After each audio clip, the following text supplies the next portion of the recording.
Hello and welcome.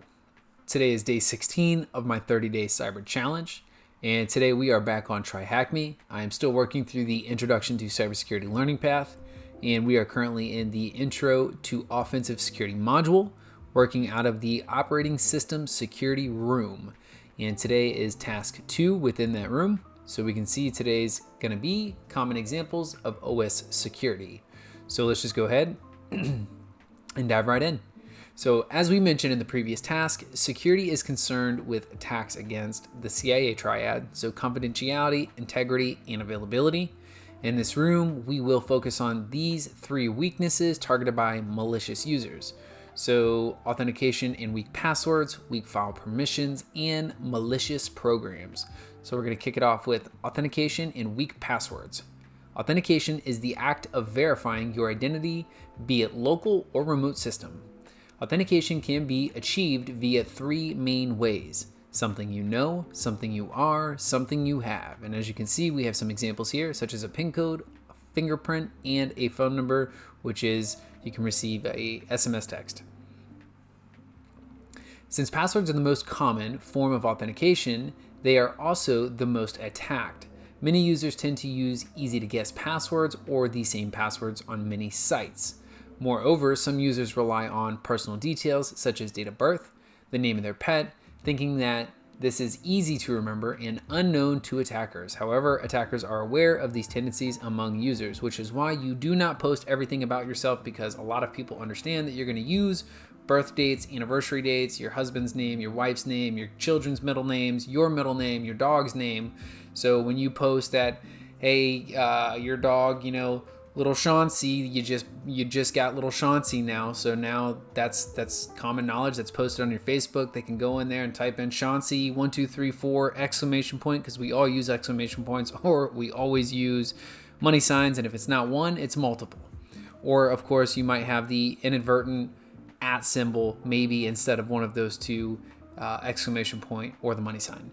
So we're going to go ahead and move on, because the National Cybersecurity Center, so NCSC, has published a list of over 100,000 most common passwords, and I guarantee it, if we look at the list of this top 20, you and I have probably utilized at least one of these 20, guaranteed, at least at one point in time or another. So you can just run through these. I'm not going to read each one of these off, but you can kind of see how common and easy to guess these are, and guaranteed we've probably utilized one of these in our past one way, one form or another, whether it be through school accounts for something, whether that be work accounts, or just something we really didn't care a whole lot for, like we were setting up for a maybe like a small site that we just wanted to use maybe one time, and you have to do an account to access that site. So we can see that 123, 1234, 1235, and so on are all on the list. Dictionary words such as password, I love you, monkey, and dragon are also commonly used. And words not in the dictionary, such as QWERTY, and as you can see, just typing along the top of the keyboard here, or of course just alternating between 1, Q, 2, W, so on and so forth. It's a very easy sequence to guess.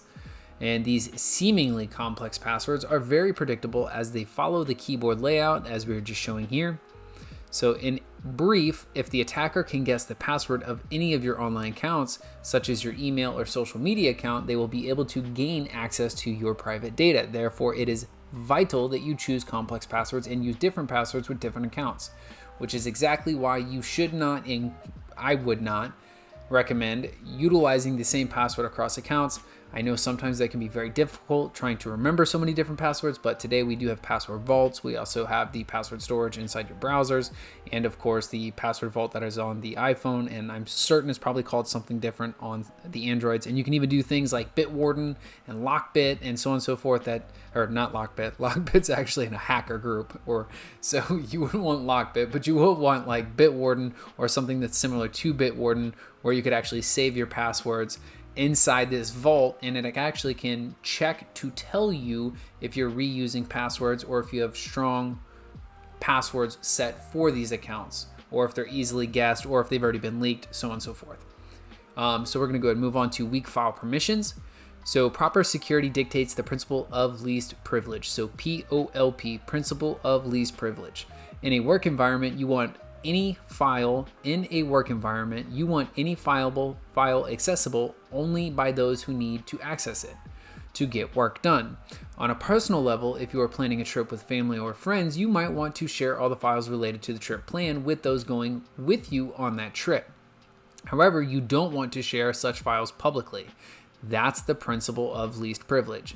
Or in simpler terms, who can access what? Weak file permissions make it easy for the adversary to attack confidentiality and integrity. They can attack confidentiality as weak permissions allow them to access files they should not be able to access. Moreover, they can attack integrity as they might modify files that they should not be able to edit.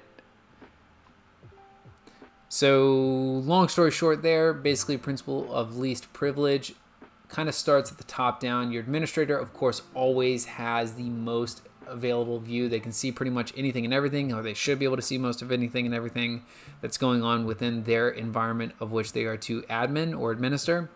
And then you kind of have your tiers there off. So you might have like a core group that would be your top just below your administrators.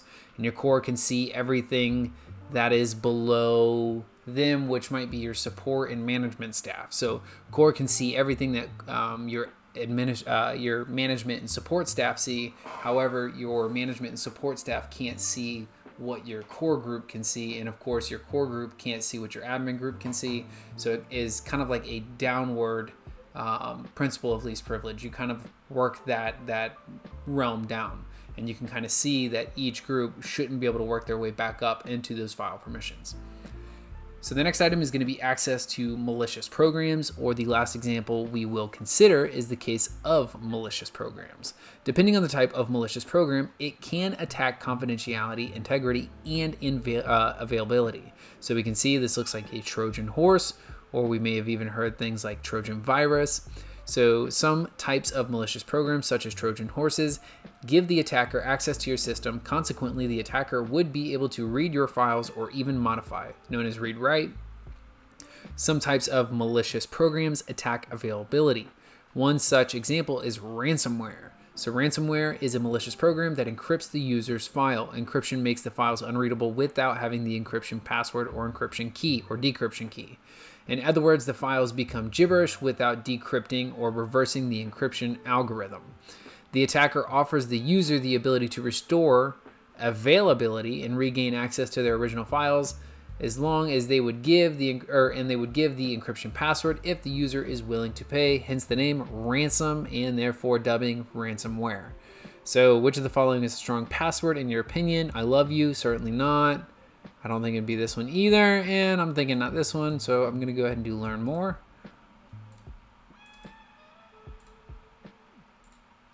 Perfect. And that's mainly because I know I saw some of these up here. So like QWERTY was up here.